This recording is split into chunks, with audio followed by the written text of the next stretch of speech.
9 o'clock from the groundbreaking here in Central Florida back in 2019 to the first trains setting off today. It's been a long journey for Brightline, and we have team coverage for you this morning watching that inaugural ride to Orlando. On the left of your screen, you're looking live at our traffic expert, Megan Mackey. She's on that train from Miami, coming our way right now, and Bob Hazen is going to meet her when that first train rolls into the station here in Orlando in a little more than an hour. Hey, Megan. All right, it really is a long time coming. You got to think back, if you remember, service was even supposed to get started that Labor Day weekend, but then things were halted. There was a little more testing that needed to be done. Okay, all that's behind us now, and our travel expert Megan Mackey is sitting on the train from Miami all the way here to Orlando. Megan joining us now. Megan, I know you just left the West Palm stop and you're heading our way. What's it like when you're hitting about 125 miles per hour?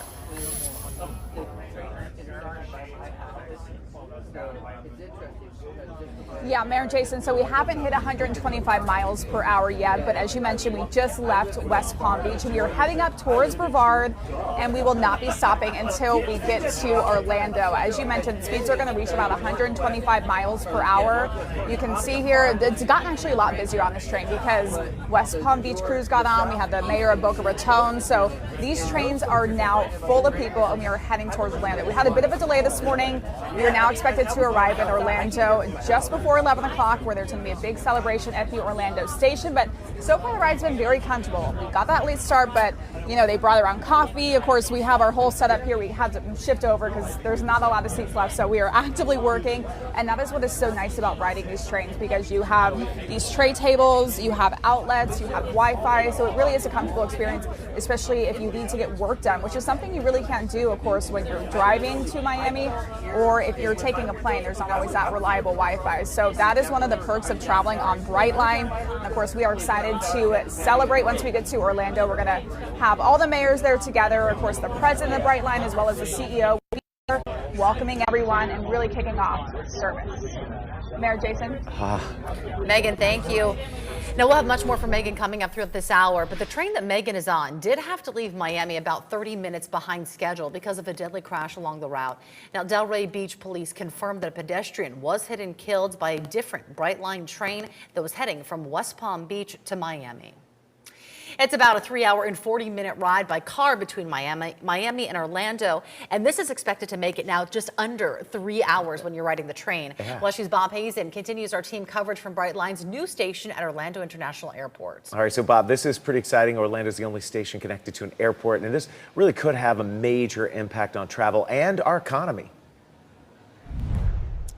Yeah, good morning, guys. You know, the people this morning were the first time leaving on a train from the airport as opposed to on a plane or in a cab or a bus or anything like that. So a lot of people very excited. And I'm sitting here in the lobby of the Brightline station. Behind me back here, you can see the bar. A couple people there right now, but there's been people there throughout the morning. We're kind of in a lull period right now because we've already had 2 trains leave the station this morning. The first around 6:45 this morning, then another one about 30 minutes ago. So it's been busy already with a few hundred people getting that first ride on those trains. And I want to show you some video of all of those people getting on to that train early this morning to head out on that first train that left the station around 6:45. Now, we are told there was about 170 people on that train, many of them train enthusiasts who just want to be part of the history making that's going on today. And I talked to the president of Brightline as well, and a man who said that he's taking the train down to Miami so he can get on a cruise. I'm taking a cruise out of Miami, and I just happened to stumble into this, and I was so excited because I think high-speed rail is the way to go. And these guys are cutting edge, and they're making it happen. So I'm happy to be on the maiden voyage. This is what the vision was always about. It was always about intercity passenger rail. It was always about connecting the 2 regions. You know, South Florida was great, but it's just a 67-mile corridor. You know, you're not solving for the too short to fly, too long to drive problem. It's just very irritating to drive down to South Florida.